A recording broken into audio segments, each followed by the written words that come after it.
Siromašni drvoseča je vredno radio, njegova porodica je zavisila od njegove dnevne zarade. Jednog vrelog popodneva njegova stara gvozdena sekira mu je iskliznula iz ruke, nestajući u dubokoj, vitlastoj reci. Zavapio je, oh ne, moja porodica će gladovati bez moje sekire. Srce mu je potonulo u očaj, nada mu je brzo bledela. Iznenada, iz vode se podigla svetlucava figura. Bio je to dobar rečni duh, držeći blistavu zlatnu sekiru. Je li ovo vaša sekira, dobri gospodine, upita duh, njegov glas kao tekuća voda. Drvoseča odlučno odmahnu glavom. Ne, dobri duhove, moja je bila obična gvozdena, ne zlatna. Duh je nestao i ponovo se pojavio, sada držeći sjajnu srebrnu sekiru. Možda je ova vaša. Drvoseča, iako gladan i očajan, pošteno odgovori, ne, ni ta nije moja. Stomak mu je krčao, ali njegova poštenost je ostala jaka.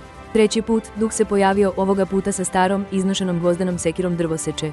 Je li to ona? Lice drvoseče odmah je zasjalo. Da, to je moja sekira, tačno ta. Bio je toliko olakšan da je skoro zaplakao od radosti. Rečni duh se toplo osmehnu. Zbog vaše iskrenosti, nagrađujem vas.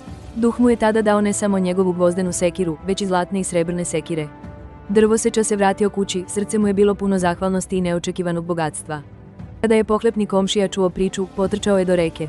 On je bacio svoju sekiru i pretvarao se da glasno plače, nadajući se sličnoj nagradi. Duh se pojavio, nudeći zlatnu sekiru.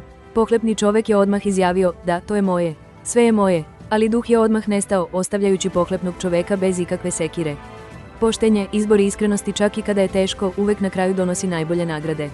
Ako vas je putovanje drvoseče inspirisalo, pretplatite se na Serbian Repo za još legendarnih priča. Lajkujte ako ćete danas primeniti ovu lekciju i komentarišite koju poznatu priču treba da podelimo sledeće.